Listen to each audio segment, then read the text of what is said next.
Praise lord అండి. అందరూ ఎలా ఉన్నారు? బాగున్నారండి. ఈరోజు దేవుని యొక్క మాటలు ఎఫెసీ 6:14 నీతి అనే మైమరుపు.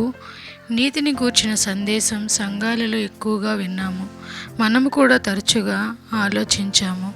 దీనిని పౌలు గారు ఎంత వివరంగా చెప్పారో చూడండి.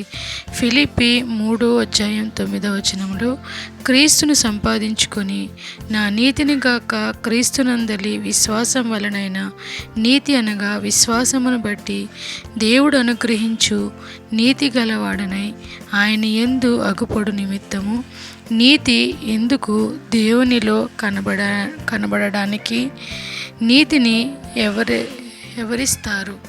దేవుడు అనుగ్రహిస్తారు. నీతి ఎలా వస్తుంది? విశ్వాసం వల్ల నీతి వస్తుంది. ప్రియ విశ్వాసి, ఈ నీతి మన వద్ద ఉన్నదా లేదా అని ఆలోచిద్దాం. మందిరాలకు లేక చర్చికి ఎందుకు వెళ్తాము? జీవితంలో దేవుని గణపరుస్తూ వాక్యమునకు విధేయతను కలిగి ఉండాలి అనేది మనకు ప్రాముఖ్యమైన ఉద్దేశం.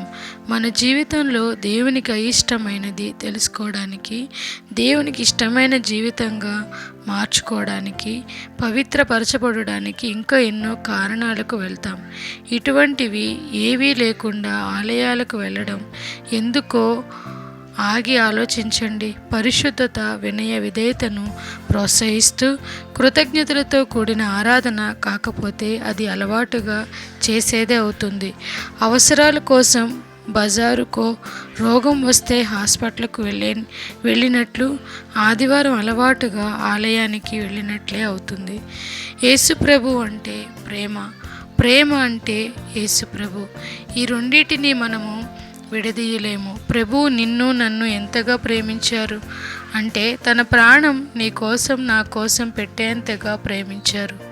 ఆయన లాంటి తండ్రి, ఆయన లాంటి దేవుడు ఈ లోకంలో ఎవ్వరూ లేరు. బహుశా ఈ లోకపు తండ్రులు వారి బిడ్డలు తప్పు చేసినప్పుడు వారిని క్షమించలేరు, వారితో సమాధాన పడలేరు. కానీ దేవుని ప్రేమ ఎంతో గొప్పది. నీ ఒక్కసారి నన్ను క్షమించు తండ్రి అని అంటే చాలు, ఆయన నీ పాపమును మరి ఎన్నడూ జ్ఞాపకం చేసుకోరు.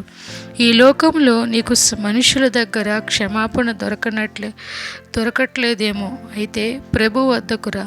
ఆయన క్షమించలేని పాపము ఈ లోకంలో లేదు. ఎందుకంటే నీవు ఆయన కుమార్తెవు, కుమారుడువు. ఈ లోక ప్రేమల కన్నా యేసు ప్రేమ ఎంతో గొప్పది. దేవుడి పరిశుద్ధ మాటలు మన వినికిడిలో దీవించునుగాక. ఆమెన్. ప్రైజ్ ద లార్డ్ అండి. Thank you so much.